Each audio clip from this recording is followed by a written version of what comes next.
퉁명스럽게 엄마에게 말합니다. 엄마, 나 요즘 일이 너무 많아서 피곤해. 오늘 진짜 교회 가기 싫어. 그래도 어머니께서는 포기하지 않으시고 계속해서 아들을 흔들어 깨웁니다. 그럼에도 아들이 일어날 기미가 보이지 않자 어머니께서는 나지막히 아들에게 이렇게 말씀하십니다. 그래도 네가 담임 목사인데 교회는 가야 되지 않겠니? 웃자고 제가 이야기는 했지만 오늘날 이 모습이 피곤에 쩌든 현대인의 모습이 아닌가라는 생각을 해봅니다. 오늘날 현대인들은요, 극심한 피로감을 안고 살아갑니다. 쉬어도 피곤하고 일을 마치고 들어가면 가족들과 아무 대화 없이 방문을 쾅 닫고 들어가서 자느라 바쁩니다. 이런 현상을요, 심리학 용어로 탈진 증후군 또는 번아웃 증후군이라고 합니다. 사전적 정의를 제가 한번 찾아봤는데요. 제가 한번 읽어봐 드릴게요. 의욕적으로 일에 몰두하던 사람이 극도의 신체적, 정신적 피로감을 호소하며 무기력해지는 현상이다. 이런 현상에 대해서 덧붙여서 이 사회심리학자인 크리스티나 마슬락 박사는요, 이렇게 표현합니다. 마치 약이 다 빠진 건전지나 물이 다 증발한 주전자와 같다라고 탈진한 사람들을 표현했습니다.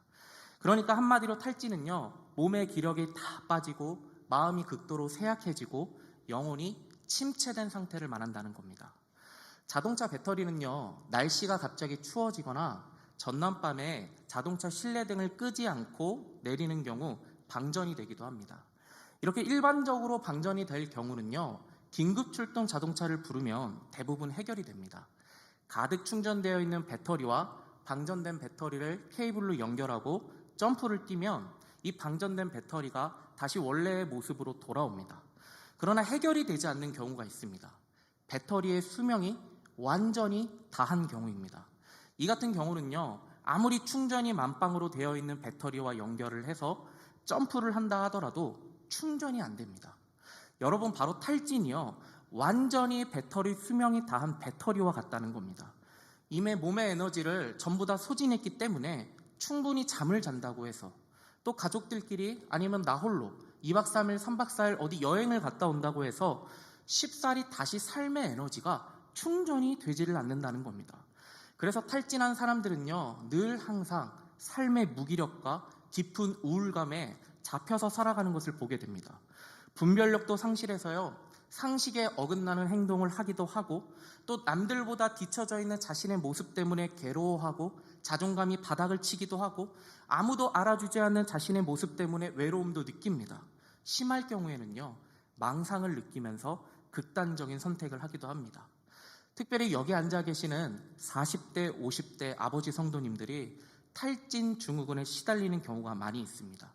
나이는 들어가는데 특별히 이룬 것은 없는 것 같습니다. 아내도 자식도 이런 나를 무시하는 것처럼 느껴집니다. 짜증도 자주 올라와서 사람들과의 관계도 안 좋아지고 관계 속에서 고립되다 보니까 외로움을 느낍니다.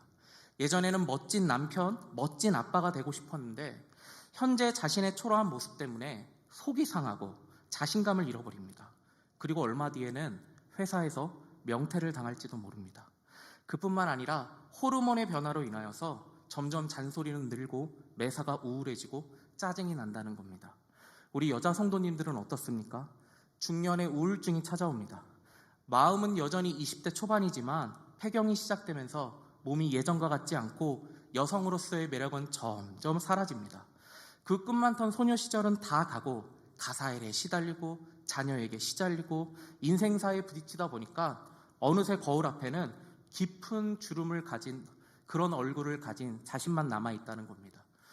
여러분, 이것이 얼마나 우울하고 서글픈지 우리 여자 집사님들이 남몰래 혼자 눈물을 훔치기도 합니다. 여러분, 우리의 자녀들은 어떻습니까? 우리나라 청소년 행복지수는요, OECD 국가 중에서 최하위라고 합니다. 예전에 비해 경제적으로 비할 바 없이 풍요로운 삶을 살아가고 있지만 내면은 살인적인 공부와 살인적인 입시 경쟁 때문에 낮은 자존감과 우울과 무기력을 품으며 살아가고 있다는 겁니다. 더군다나 교회에서는요, 이 탈진과 우울증 때문에 힘들어하고 있는 성도들을 어떤 시선으로 바라봅니까? 물론 예전보다 나아지기는 했지만 교회 안에는 우울감과 탈진과 무기력을 품고 있는 성도를 바라보면서 믿음이 없는 사람으로 여기는 경향이 없지 않아 있다는 겁니다. 그래서 어떤 성도는요, 속은 울고 속은 찢어지고 마음은 너덜너덜해져 있는데 교회 올 때는 그렇지 않은 척 방긋방긋 웃으며 연기를 하는 분도 있다고 합니다. 여러분, 믿음이 좋은 사람도, 성경을 가까이 하는 사람도, 성령으로 충만한 사람도요, 얼마든지 탈진할 수 있고 얼마든지 우울할 수 있고 얼마든지 무기력할 수 있다는 겁니다. 어떻게 합니까? 오늘 본문의 엘리야만 봐도 그렇습니다. 여러분, 엘리야가 어떤 사람입니까? 바알과 아세라 선지자 850대 1로 싸워서 영적인 승리를 거둔 영웅이 바로 엘리야입니다. 그런데 이런 그가 열왕기상 19장 4절에 무엇이라고 고백합니까? 제가 읽어드리겠습니다. 스스로 광야로 들어가 하룻길쯤 행하고 한 로뎀나무 아래 앉아서 죽기를 구하여 가로되 여호와여 넉넉하오니 지금 내 생명을 취하옵소서. 나는 내 열조보다 낫지 못하니이다 하고, 지금 엘리야는요, 자신의 선조와 자신을 비교하면서 자기 자신을 비하하고 심지어는 자신의 목숨을 하나님께 거두어 달라고 지금 간구하고 있습니다. 여러분, 민족의 영웅, 이스라엘의 영웅, 이 엘리야도 탈진 앞에 무너졌는데 그 어떤 누가 불시로 우리의 인생 가운데 찾아오는 이 복병과 같은 탈진 앞에 자유할 수 있다고 우리가 말할 수 있겠습니까? 그래서 오늘은요, 말씀을 통해 이 엘리야가 탈진한 이유 3가지를 살펴볼 겁니다. 그리고 이 탈진한 엘리야를 일으키시기 위해 하나님께서 조제해 주시는 이 하나님의 처방전을 함께 나누며 우리 은혜를 나누기를 원합니다. 첫 번째, 엘리야가 탈진한 원인입니다. 이 엘리야가 첫 번째로 탈진한 원인은요, 육체적으로 과도하게 무리를 했기 때문입니다. 우리가 알다시피 엘리야는요, 바알과 아세라 선지자 850대 1로 영적인 전쟁을 갈멜산 위에서 펼쳤습니다. 엘리야가 먼저 담대하게 대결을 신청하고 대결의 방법과 룰도 정했지만 엘리야가 얼마나 긴장하면서 제단을 쌓고 또 얼마나 마음속으로 얼마나 간절히 기도하면서 준비했을지 우리는 추측할 수가 있습니다. 또한 갈멜산 승리 후에 엘리야는요, 이스라엘로 갔는데 그 거리가 무려 56km입니다. 성경은요, 이 50km가 넘는 이 거리를 엘리야가 아합의 수레보다 앞서갔다고 표현했습니다. 이건 무슨 말입니까? 전심을 다해서 엘리야가 뜀박질을 했다는 겁니다.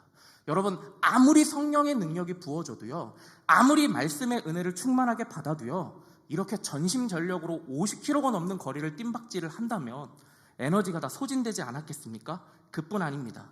영적 대결 후에 엘리야는요, 이세벨의 살해 위협을 피해서 무려 193km나 떨어져 있는 부엘세바로 걸어가서 몸을 피합니다. 그리고 결국 엘리야는요, 그 다음날 하룻길쯤 더 가다가 로뎀나무 아래서 털썩 주저앉아 죽기를 간구하게 됩니다. 여러분, 우리는 말씀에서 볼 수 있듯이 육체적으로 무리하거나 피곤하고 지칠 때 우리는 낙심하기 쉽다는 겁니다. 육신이 건강해야지 우리의 정신도 건강하다는 겁니다. 육신이 병들게 되면요, 마음도 생각도 병들게 된다는 겁니다. 사도요한의 제자였던 서문학교회 감독 폴리갑의 예화를 잠깐 소개해 드리려고 해요. 이 날씨가 좋은 날 폴리갑이요, 정원을 거니면서 나무 위에 지저귀는 새들의 소리를 들으면서 한가로운 시간을 보내고 있었습니다. 그런데 그때 그 모습을 본 한 성도가 폴리갑에게 이렇게 핀잔을 주는 겁니다. 아니, 당신은 성자라는 분이 어떻게 새와 놀면서 이렇게 시간을 낭비할 수 있습니까? 기도해야 되는 것 아닙니까? 말씀 앞으로 나아가야 되는 것 아닙니까? 이 말을 듣고 폴리갑이 웃으면서 이렇게 이야기를 했다고 합니다. 활도 쓰지 않을 때는 줄을 풀어놔야지 계속 메어놓고 있으면 못 쓴다는 겁니다. 여러분, 오늘날 사탄이여 그리스도인들에게 끊임없이 던지는 속임수 중에 하나는요, 우리 자신을 소홀히 여겨도 된다는 겁니다. 이 메시지는요, 오늘날 일중심의 사회 분위기 속에서 당연한 것처럼 여겨져서 우리가 아무런 경계 없이 그대로 받아들입니다. 그런데 이 사단의 메시지는요, 우리의 삶을 파괴하는 엄청난 힘을 가지고 있다는 겁니다. 여러분, 우리가 기억해야 될 사실이 있습니다. 우리가 그리스도인이 되었다고 해서 우리의 정신적, 육체적 피로가요, 저절로 감소되는 것은 아닙니다.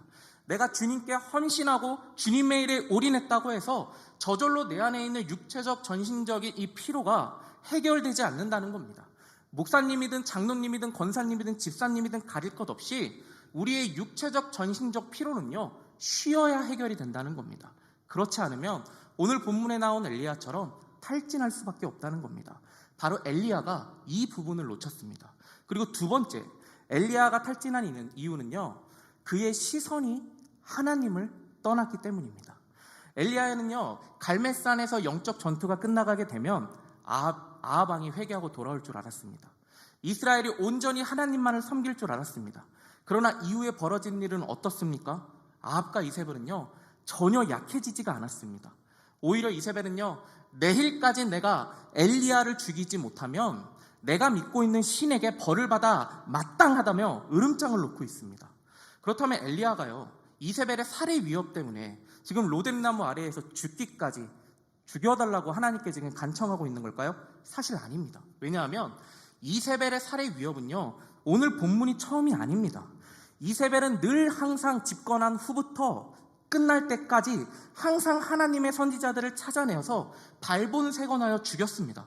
그렇다면 갑자기 엘리야는 왜 자신의 신세를 한탄하면서 탈진하게 되었을까요? 여러분, 그가 지금까지 놓치지 않았던 이 영적인 시선을 놓쳤기 때문입니다. 열왕기상 19장 3절입니다. 제가 읽어드릴게요. 저가, 여기서 말하는 저는요, 엘리야입니다. 저가 이 형편을 보고 일어나 그 생명을 위하여 도망하여. 여기서 보고, 이 본다는 의미는요, 슬쩍 지나치듯이 봤다는 것이 아닙니다. 계속 쳐다보고 생각하고 묵상했다는 겁니다. 여러분, 지금 엘리야가요, 엘리야의 시선이 하늘에서 떠나서 지금 자기 주변의 형편을 보니까 어떤 일이 일어나게 됩니까? 두려움이 엘리야의 생각과 마음을 장악해서 엘리야로 하여금 아무것도 하지 못하게 무기력하게 만드는 것을 볼 수가 있습니다. 여러분, 혹시 안시성이라는 영화를 아나요? 예전에 개봉한 영화인데요, 이 안시성이라는 영화는요, 용맹스러운 이 양만춘 장군을 중심으로 이 5,000명의 안시성 군인들이요, 20만이나 되는 당나라 대군과 싸워서 승리하는 이야기를 그린 영화입니다. 이 인터넷에 나와 있는 이 단 세 줄의 이 영화 소개만 읽어도요, 안시성 군인들이 얼마나 용맹스러웠는지를 알 수 있는데요, 세 줄밖에 안 되니까 제가 읽어드릴게요. 우리는 물러서는 법을 배우지 못했다. 우리는 무릎 꿇는 법을 배우지 못했다. 우리는 항복이라는 걸 배우지 못했다. 굉장히 용맹스럽죠. 근데 아무리 용맹스러운 양만춘 장군의 부대라 할지라도요, 이들에게 위기가 없었던 것은 아닙니다. 이 양만춘 장군이 아끼던 부하가요, 전쟁을 할 때 그만 적의 하살을 맞아서 목숨을 잃게 됩니다. 이때 양만춘 장군이 잠깐 휘청합니다. 근데 이어서 설상가상으로요, 양만춘 장군이 눈에 넣어도 아프지 않을 하나뿐인 여동생이요, 전쟁으로 인해서 죽게 됩니다. 이때 양만춘 장군은요, 더 이상 버티지 못하고 그 자리에서 털썩 주저앉고 맙니다. 그로 인해서 양만춘 장군은요, 매일 밤마다 기세가 꺾이다 보니까 안시성 군인들이 몰살당하는 악몽을 꾸었고 잠조차 제대로 자지를 못했습니다. 아직 전쟁의 승패가 결정되지는 않았지만 사실 이대로라면 패배한 것과 다를 바가 없는 상황이었습니다. 여러분, 이때요, 극적인 반전이 일어나게 됩니다. 완전히 전의를 상실한 양만춘 장군에게 한 부하가 와서 이런 충언을 합니다. 어떤 충언이냐면요, 성주, 죽은 사람만 보지 말고 산 사람들을 보십시오. 성주, 죽은 사람들만 보지 마시고 산 사람들을 보십시오. 이 간단한 말 한마디예요, 이 양만춘 장군은요, 다시 몸을 일으킵니다. 그리고 온통 죽어가는 병사만 바라봤고 패배만 바라봤던 이 양만춘 장군이요, 이 부하의 한마디 말을 듣고 이제는 살아있는 안시성 사람들을 바라보게 되었고 이제는 간절히 승리를 소망하게 되었다는 겁니다. 여러분, 사단은요, 끊임없이 우리의 시선을 내가 처한 현실의 벽에 고정시키려고 안간힘을 쓸 겁니다. 지금 이 순간도 마찬가지입니다. 우리에게 겁을 주고 두려움을 주고 우리가 얼마나 초라하고 작은 존재인지를 보여줘서 현실 앞에 벌벌 떨게 만들고 무기력하게 만들고 아무것도 못하게 만들 겁니다. 여기 단상에 서 있는 저도 마찬가지였습니다. 맨날 고등부 아이들 앞에서 설교하다가 이렇게 많은 어른들 앞에서 설교한다고 생각하니까 제 마음속에 두려움이 찾아오는 겁니다. 이런 두려움이 찾아올 때마다 제가 의지적으로 이번 주 설교를 준비하면서 한 것이 있습니다. 그것이 바로 하나님께 제 시선을 고정하는 겁니다. 그래, 나는 약하다. 그래, 나는 부족하다. 하지만 전능하신 하나님께서 주일날 단상에 올라갔을 때 나와 함께 하실 것이다. 그 하나님께서 내게 맡기신 그 일을 능히 감당하게 하실 것이다. 여러분, 제가 하나님께 이 영적인 시선을 고정하니까 제 마음에 어떤 일이 일어난 줄 아십니까? 저를 짓누르고 억압하고 꼼짝 못하게 만들었던 이 마음이 온데간데 없이 사라지고 오히려 하나님의 일하심이 조금씩 염려와 불안 가운데 기대가 되기 시작한다는 겁니다. 여러분, 저만 시선을 하나님께 고정해야 될까요? 아니잖아요. 우리 성도님들 하루에도 몇 번씩 여러분들의 마음을 좌절시키고 낭망시키는 일들이 여러분들에게 얼마나 많이 다가옵니까? 자녀를 볼 때나 남편을 볼 때나 아내를 볼 때나 회사 일을 볼 때나 상사를 볼 때나 우리의 마음이 얼마나 좌절되고 낭망되는 일들이 많습니까? 여러분, 그럴 때 우리가 해야 될 일이 무엇입니까? 우리의 시선을 전능하신 주님께 고정하는 겁니다. 그래, 나는 부족하고 연약하다. 하지만 전능하신 하나님께서 나와 함께 하신다. 그 하나님께서 나에게 지혜를 주시고 능력을 주시고 은혜를 주셔서 나로 하여금 오늘 주어진 내 일을 넉넉히 승리하며 감당케 하실 것이다. 여러분, 우리가 시선을 의지적으로 땅에 머무는 것이 아니라 하나님께 고정하기 시작할 때 우리 마음을 짓누르던 염려와 걱정과 평안이 아침 안개 해가 뜨면 사라지듯이 우리 마음속에 온데간데 없이 사라진다는 겁니다. 그리고 하늘의 평안이 내 마음에 뭉글뭉글 피어나기 시작하고 오히려 힘들지만 어렵지만 현실은 변한 것은 아무것도 없지만 하나님께서 하실 일들이 그 현실 속에서 꿈꾸어지고 기대되기 시작한다는 겁니다. 여러분, 그러니 여러분의 눈을 들어서 문제나 환경에 초점을 맞추는 것이 아니라 하나님께 초점을 맞추는 은혜가 있기를 원합니다. 이제는 눈을 들어서 하나님을 바라보기를 원합니다. 우리가 눈을 들어서 하나님께 시선을 고정하는 순간 우리는요, 이미 승리한 것과 별반 다를 바가 없습니다. 바라기는 이번 한 주 우리 주님께 영적인 시선을 부지런히 맞추셔서 하늘의 생명을 듬뿍 공급받는 우리 귀한 성도님들 되시길 주님의 이름으로 축복합니다. 우리 마지막으로 엘리야가 탈진한 이유는요, 그가 말씀에서 떠났기 때문입니다. 이 세 번째 이유를 좀 찾으려면요, 말씀을 여러 군데 찾아봐야 되는데요, 집중력이 흐트러지기 쉬운데 제가 천천히 설명을 할게요. 잘 따라와 보세요. 사실 지금까지 우리가 살펴본 이유는요, 이 첫 번째, 두 번째 이유는요, 표면적인 이유입니다. 표면적인 이유. 이 세 번째 이유가요, 엘리야가 진짜로 탈진한 근원적인 이유입니다. 여러분, 성경을 읽어보시면 아시겠지만 엘리야의 사역 패턴은요, 항상 하나님의 말씀이 먼저 엘리야에게 임하고 그 다음에 엘리야가 액션을 취했습니다. 우리 간단하게 성경을 한번 살펴볼까요? 아하방에게 찾아가서요, 엘리야가 가뭄을 선포하기 전에요, 열왕기상 17장 2절에 여호와의 말씀이 엘리야에게 임하여 가라사대, 여호와의 말씀이 먼저 엘리야에게 임했습니다. 그리고 사르밧 가부에서요, 놀라운 풍요로운 기적을 베풀 때 이 17장 8절을 살펴보게 되면요, 여호와의 말씀이 엘리야에게 임하여 가라사대, 하나님의 말씀이 먼저 임한 것을 볼 수 있습니다. 그리고 또 한 가지, 또 이제는 비 소식을 선포하기 전에요, 열왕기상 18장 1절을 살펴보게 되면요, 마찬가지로 동일하게 여호와의 말씀이 엘리야에게 임하여 가라사대, 이렇게 하나님의 말씀이 먼저 임하고 그 후에 엘리야가 액션을 취했다는 겁니다. 그런데 여러분, 참 재밌는 거는요, 엘리야가 갈멜산 위에서 영적인 대결을 신청할 때는 여호와의 말씀이 엘리야에게 임하여 가라사대가 없습니다. 하나님의 말씀이 엘리야에게 임하지는 않습니다. 그런데 엘리야는요, 마치 하나님께 말씀을 받은 것처럼 영적인 대결을 아하방에게 찾아가서 담대하게 신청합니다. 무언가 이상하지 않나요? 이상한 점은 한 가지 더 있습니다. 우리는 이 대결에서요, 불이 내렸다는 것에만 너무 집중하는 바람에 제사의 형식에 대해서는 전혀 의문을 갖지 않습니다. 불 내렸네, 승리했네, 역시 하나님, 이렇게만 생각한다는 겁니다. 근데 여러분 한번 생각해 보시죠. 하나님께서 어떤 신과의 이런 영적인 대결을 통해서 참신으로 직면되는 예배가 올바른 예배의 형태입니까? 형식입니까? 아니죠. 만약에 올바른 형태라면 성경의 오늘 본문처럼 다른 우상과 하나님이 영적 대결을 펼치는 그런 모습이 나옵니까? 안 나옵니다. 왜 그렇죠? 여러분, 신이라는 단어는요, 유일하게 딱 한 분에게만 쓸 수 있습니다. 바로 유일신 하나님 한 분입니다. 바알이나 아세라는요, 신이 아닙니다. 인간이 만들어낸 미신이지 그건 결코 신이 아니라는 겁니다. 그런데 오늘 본문에서 엘리야는요, 마치 바알과 아세라가 하나님과 같은 신이라는 것을 전제하고 영적 대결을 통해서 누가 참 신인지를 드러내려 하고 있다는 겁니다. 좀 이상하죠. 사실 당시 시대 배경을 살펴보게 되면요, 왜 엘리야가 이런 무모한 시도를 하고 있는지 우리 알 수 있습니다. 당시 엘리야가 살던 시대는요, 종교 혼합주의가 성행하는 시대였습니다. 그 모습이 바로 이스라엘 백성들이 바알과 아세라 또 하나님 사이에서 머뭇거리는 모습을 보면 우리가 알 수 있는데요, 여러분, 이스라엘은요, 단 한 번도 지금까지 하나님을 떠난 적이 없습니다. 그런데 하나님께서 수많은 선지자들을 통해서 이스라엘을 지적하고 이스라엘을 회개하고 돌아오라고 하잖아요. 그들이 왜 그러냐면 이스라엘은 지금까지 단 한 번도 하나님을 떠난 적이 없는데 그들은요, 하나님도 섬기면서 동시에 우상도 섬겼다는 겁니다. 이 종교 혼합주의에 빠진 이스라엘 백성들은요, 신이 비만 내려주고 자식만 많이 낳게 해주고 부자만 만들어준다면 그 신이 하나님이든지 바알이든지 아세라든지 전혀 상관하지 않았다는 겁니다. 번성만 할 수 있다면 우상 만들어 놓고 신상 만들어 놓고 신으로 섬겼다는 겁니다.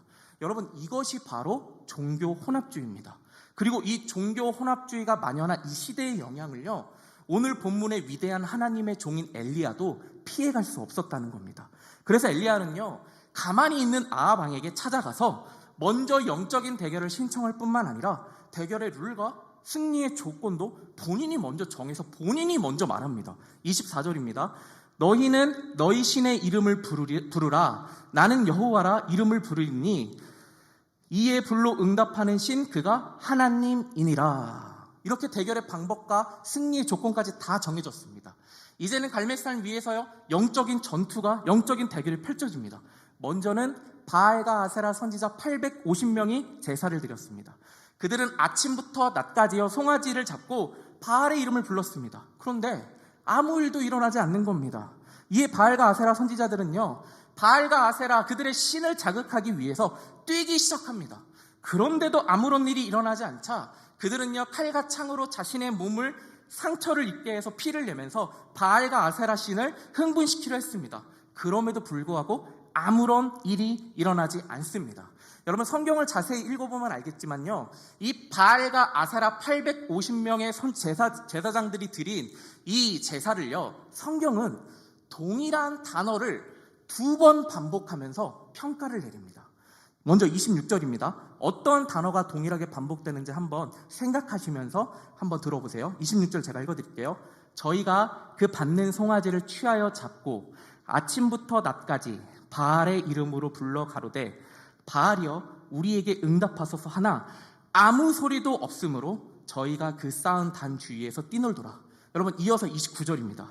이같이 하여 오정이 지났으나 저희가 오히려 진언을 하여 저녁 소재 들을 때까지 이를지라도 아무 소리도 없고 아무 응답하는 자도 없고 아무 돌아가는 자도 없더라. 여러분, 지금 26절과 29절에서 어떤 단어가 동일하게 2번 반복이 되죠? 바로 아무 소리도 없고입니다. 지금 열왕기상의 저자는요, 동일한 단어를 2번 반복함으로 바알과 아세라 선지자가 드린 그 제사를 평가를 내리고 있습니다. 아무 소리도 없고라는 말은 무슨 말입니까? 지금 열왕기상의 저자는요, 당시 시대 상황이 하나님의 음성, 하나님의 말씀이 완벽하게 끊어진 영적인 암흑기라는 사실을 이 아무 소리도 없고라는 2가지 단어를 반복함으로 인해서 고발하고 있는 겁니다.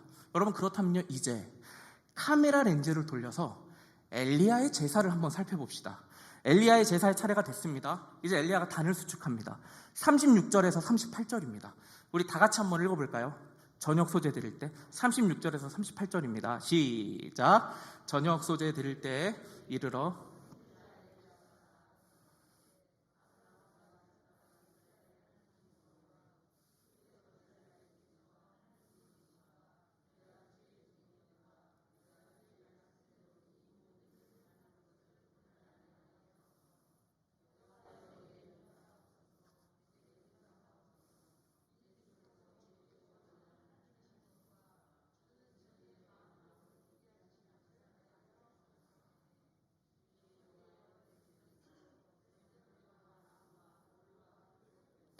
또 도랑의 물을 핥은지라.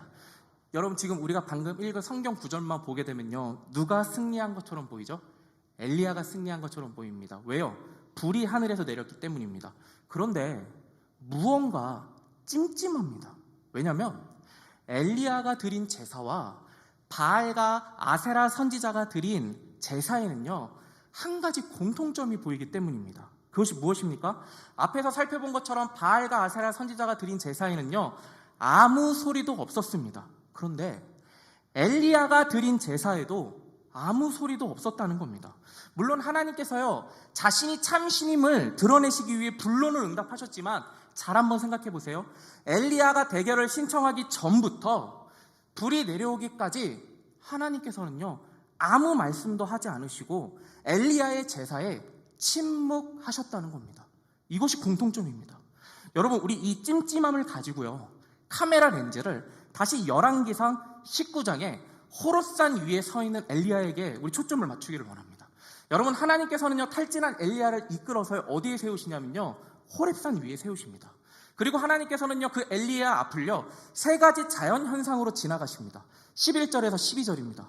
여호와께서 가라사대 너는 나가서 여호와 앞에서 산에 섰으라 하시더니 여호와께서 지나가시는데 여호와 앞에 크고 강한 바람이 산을 가르고 바위를 부수나 바람 가운데 여호와께서 계시지 아니하며 바람 후에 지진이 있으나 지진 가운데도 여호와께서 계시지 아니하며 또 지진 후에 불이 있으나 불 가운데도 여호와께서 계시지 아니하더니 불 후에 세미한 소리가 있는지라. 여러분, 하나님께서는요, 호렙산 위에 세우신 이 엘리야 앞을요, 강한 바람과 지진과 불로 지나가셨습니다. 그런데 성경은 뭐라고 하죠? 하나님께서 바람과 지진과 불 가운데는 계시지 않았다고 성경은 말합니다. 오히려 세미한 소리에 계셨다고 지금 하나님께서 말씀하십니다. 여러분, 지금 하나님께서는요, 이 호렙산에 엘리야를 세워놓으시고 세 가지 자연현상을 딱 지나가게 하신 후에 지금 이 연출한 상황을 통해서 하나님께서 지금 무엇을 엘리야에게 말씀하고 계시는 걸까요? 여러분, 이 질문에 우리가 정확하게 답을 하기 위해서는요, 세미한 음성이라는 단어의 뜻을 좀 살펴봐야 됩니다.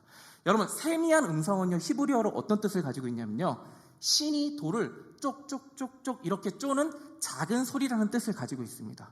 여러분, 성경을 살펴보게 되면요, 하나님께서 돌을 쪼는 장면이 나옵니다. 어딜까요? 돌을 쪼는 장면이 딱 한 군데 나옵니다. 어딜까요?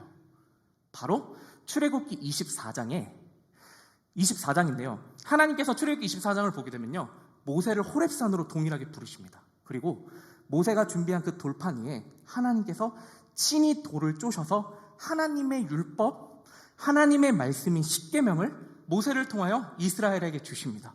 그리고 오늘 본문에도 동일하게 하나님께서는요, 지금 탈진한 엘리야를 모세와 같이 호렙산으로 부르셨습니다. 여러분, 우리가 그 뒤에 의미를 보게 되면요, 괜히 하나님께서 탈진한 엘리야를요 40일이나 걸어야 도착할 수 있는 호렙산으로 부르신 것이 아닙니다. 다 의미가 있는 겁니다. 여러분, 그렇다면요, 지금 이 모든 상황을 종합하면요, 하나님께서 지금 엘리야에게 분명하고 선명하게 던지는 메시지가 하나 나옵니다. 그게 뭐냐면요, 엘리야야, 너는 내가 바람이나 지진이나 불과 같은 초자연적인 현상으로 이스라엘 백성들에게 나타나고 그들과 대화하고 그들에게 나의 영광을 드러내기를 원했지? 아니야. 나는 바람, 지진, 불, 이러한 초자연적인 현상으로 이스라엘 백성들과 말하지 않고 그들 가운데 나의 영광을 드러내지 않을 거야. 나는 세미한 음성, 나의 말씀으로 그들과 대화하고 그들을 나의 영광으로 이끌 거란다. 그러니 너는 모세의 전통인 율법, 모세의 전통인 말씀으로 돌아가라. 지금 이 메시지를 하나님께서 엘리야에게 전하고 계시는 겁니다. 여러분, 그렇다면요, 우리가 이제 위대한 하나님의 종, 민족의 영웅 엘리야가 탈진한 그런적인 이유를 알 수가 있습니다. 왜 엘리야가 탈진했습니까? 바로 말씀에서 벗어났기 때문입니다. 말씀에서 벗어나게 되면요, 제 아무리 능력 있는 선지자라 할지라도, 제 아무리 능력 있는 하나님의 종이라 할지라도 버틸 수가 없습니다. 우리도 마찬가지 아닙니까?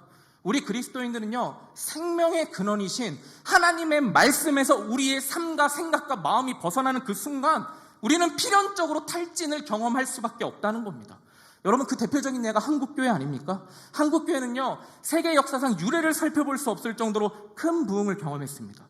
교회사를 연구하는 학자들은요, 여러 가지 부흥의 이유를 제시합니다. 그 중에 한국교회만 가지고 있는 독특한 부흥의 이유가 있습니다. 바로 선교사님들이 복음을 들고 배 타고 우리나라에 들어오기 전에 먼저 성경이 한국말로 번역이 되어서 우리나라에 들어왔다는 겁니다. 굉장히 독특한 겁니다. 그러니까 하나님께서는요, 한국 땅에 폭발적인 부흥을 일으키시기 위해서 이미 성경 번역을 준비하셨고 거기에 더하여 선교사님들의 입술을 통하여 복음의 메시지를 선포함으로 인해서 말씀 중심의 부흥의 역사를 우리 한국 땅 가운데 일으키셨다는 겁니다. 그래서 예전에 우리 믿음의 선조들은요, 어느 마을에서 부흥회가 열린다는 소식이 들리면 산을 2개 넘든 3개 넘든 상관없이 말씀을 듣기 위해 찾아갔습니다. 말씀을 사모하는 마음이 그 마음 가운데 있었기 때문입니다. 그리고 하나님께서는 그 말씀을 사모하는 그 마음 가운데 하나님의 은혜를 폭포수와같이 부어주셨습니다. 그러자 어떤 일이 일어나게 됩니까? 개인의 삶을 넘어서 가정이 변하고 교회가 변하고 사회가 변하고 대한민국이 복음으로 인하여서 개혁되어지고 변해지는 놀라운 역사가 1900년대에 있었다는 겁니다. 그런데 여러분, 지금은 어떻습니까? 밤에 창문을 통해 밖을 쳐다보면요, 붉은 십자가가 숲을 이룹니다. 요즘 인터넷 클릭 한 번이면요, 폭포수와 같이 하나님의 말씀이 쏟아집니다. 그런데 왜 오늘날 한국교회는 1900년도 한국교회처럼 삶과 사회를 변화시키는, 삶이 개혁이 되는, 말씀으로 살아보고자 하는 왜 그런 의지가 다 나타나진 않을까요? 많은 이유가 있겠지만요, 가장 근원적인 이유는요, 말씀을 놓쳤기 때문입니다. 우리가 말씀을 놓쳤기 때문입니다. 하나님의 세미한 소리를 잃어버렸다는 겁니다. 말씀이 사라진 자리에 캠핑과 낚시가 들어오고 넷플릭스와 유튜브가 들어오고 비트코인과 주식이 들어오면서 우리가 하나님의 세미한 소리를 듣지 못하게 되었다는 겁니다. 여러분, 그래서 어떤 일이 일어나게 됩니까? 개인의 삶이 병들고 가정이 병들고 사회가 병들고 교회가 병들기 시작했다는 겁니다. 세미한 음성을 듣지 못하자 작은 파고 앞에도 너무나도 많은 성도들이 속절없이 다 무너지고 탈진하기 시작했다는 겁니다. 여러분, 그럼 우리 어떻게 해야 됩니까? 어떻게 해야 됩니까? 답은 하나입니다. 말씀으로 다시 돌아가야 됩니다. 눈꽃 뜰 새 없이 바쁜 삶이지만 말씀의 산인 호렙으로 우리 다 같이 올라가야 됩니다. 그곳에서 하나님의 세미한 음성에 내 마음을 적시고 내 생각을 적시고 그래야 된다는 겁니다. 그래야만 우리 영이 회복이 되고 탈진을 훌훌 털고 일어날 수 있다는 겁니다. 나 자신뿐만 아니라 우리 자녀들과 같이 말씀의 산인 호렙산으로 올라가야 합니다. 한국교회의 오랜 전통인 참 좋은 전통 중에 하나가 있죠. 그것이 무엇입니까? 가정예배입니다. 우리의 가정 가운데 가정예배가 회복이 되고 우리 가정의 키를 내가 아니라 아빠가 아니라 말씀에 그 키를 내어줄 때, 그리하여 말씀이 우리 가정을 통치하기 시작할 때, 그때서야 비로소 내가 변하고 가정이 변하는 놀라운 은혜가 우리의 삶 가운데 일어난다는 겁니다. 말씀을 맺겠습니다. 혹시 여러분, 예전과는 다르게 무기력과 우울감 때문에 고통스러워 하시는 분이 있습니까? 혹시 영혼이 너무 침체되고 깔아앉아서 너무나도 고통스러워 하시는 분이 있습니까? 밤에 잠을 자야 되는데 아무 이유 없이 잠이 안 와서 힘드신 분이 있습니까? 그렇다면요, 상담도 받아야 되고 상태에 따라서 약도 처방받아야 됩니다. 그러나 우리 그리스도인들은요, 동시에 말씀 앞으로 나가야 되는 줄로 믿습니다. 여러분, 눈꽃 뜰 새 없이 바쁜 거 정말 다 압니다. 그러나 더 멀리, 더 완전하게, 더 평안하게 가는 방법은요, 우리의 영혼이 말씀의 은혜의 바다에 푹 잠기는 것 외에는 없는 줄로 압니다. 바라기는 여러분의 삶 가운데 말씀이 풍성히 회복되어서 이번 한 주 말씀의 능력으로, 말씀의 은혜로 살아내시는 우리 성도님들 되시길 주님의 이름으로 축복합니다. 기도하겠습니다. 사랑하는 하나님, 매일매일의 삶 속에서 우리의 마음 가운데 주의 말씀을 사모하는 심령을 허락하여 주셔서 이전보다 더욱더 하나님의 말씀으로 부지런히 나아가는 우리 인생이 되게 하여 주시옵소서. 우리의 마음을 자절케 하고 낙심되는 일을 만날 때마다 우리의 영적인 시선을 전능하신 하나님께 고정하게 하여 주셔서 어떤 일이든지 담대하게 능히 이겨내는 우리의 인생이 되게 하여 주시옵소서. 그렇게 인도하실 주님을 기대하오며 예수님의 이름으로 감사히 기도드립니다.